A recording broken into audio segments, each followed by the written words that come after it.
Le Point Bourse vous est présenté par Bourse Direct.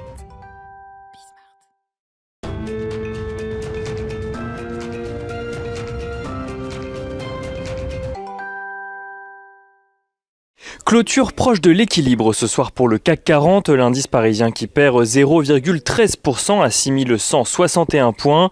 Les investisseurs qui se montrent prudents aujourd'hui avant le début de la saison des résultats qui commence demain avec notamment la publication des résultats trimestriels de LVMH avant ceux des grandes banques américaines puis ceux de L'Oréal ou encore de Publicis prévus jeudi. Demain, les investisseurs scruteront également de près l'indice des prix à la consommation aux États-Unis alors que Jérôme Powell a réaffirmé sur CBS ce week-end que les poussées inflationnistes ne devraient être que passagères. Il a également estimé que l'économie américaine se trouve en ce moment même à un point d'inflexion.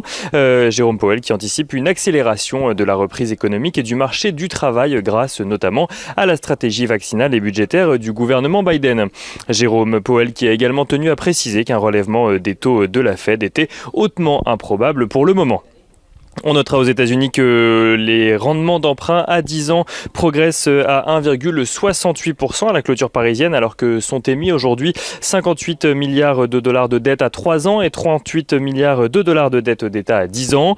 Côté statistique, à présent, les investisseurs ont pu prendre connaissance des ventes au détail en zone euro aujourd'hui. Celles-ci dépassent les attentes pour le mois de février. Elles progressent de 3% sur un mois et reculent de 2,9% sur un an, là où les analystes attendaient une progression 2 fois moins forte sur un mois et une baisse de plus de 5% sur un an.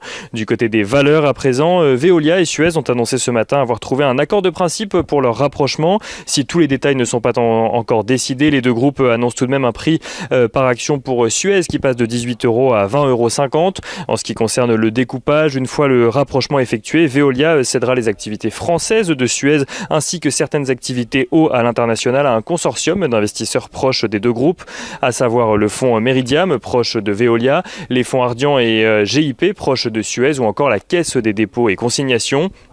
La nouvelle entité devrait avoisiner un chiffre d'affaires de 6,9 milliards d'euros. Donc la nouvelle entité Suez devrait avoisiner un chiffre d'affaires de 6,9 milliards d'euros, tandis que le nouveau Veolia devrait peser, lui, à l'issue de l'opération, 37 milliards d'euros de chiffre d'affaires. Suez a par ailleurs accepté pour cela de désactiver sa fondation aux Pays-Bas afin donc de permettre le rapprochement. Une nouvelle qui est saluée par les marchés puisque Veolia gagne environ 10% ce soir à la clôture à Paris, tandis que Suez gagne lui environ 8%. Autre valeur qui s'apprécie ce soir, c'est Téléperformance qui relève son objectif de croissance de chiffre d'affaires pour 2021 après avoir constaté une progression record de ses revenus au premier trimestre. Téléperformance qui annonce désormais anticiper une croissance de 12% de son chiffre d'affaires annuel, là où elle en visait 9% auparavant, et l'entreprise qui annonce également viser une marge d'EBITDA supérieure à 14% cette fois-ci pour 2021. Téléperformance qui gagne environ 2% à la clôture parisienne ce soir.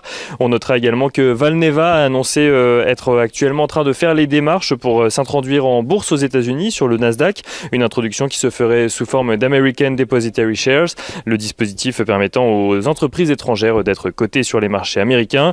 Valneva qui gagne 1,5% cette fois-ci sur le marché parisien. Sanofi annonce de son côté investir 400 millions d'euros sur 5 ans dans un site de production de vaccins à Singapour. Une annonce qui intervient à la suite du rachat de Tidal Therapeutics spécialisé dans l'ARN messager. Sanofi qui perd de son côté 0,22% ce soir. Et on notera aux États-Unis que Microsoft est actuellement en discussion pour acquérir Nuance Communication, une entreprise spécialisée dans l'intelligence artificielle.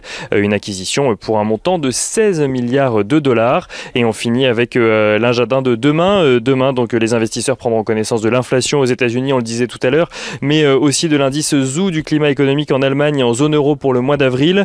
Ils prendront connaissance de la production industrielle et du PIB au Royaume-Uni, cette fois-ci pour le mois de février. Et côté entreprise, donc, les résultats de LVMH seront particulièrement attendus, et notamment les ventes de sa division mode et maroquinerie qui avait cru de près de 20% au dernier trimestre de l'année 2020.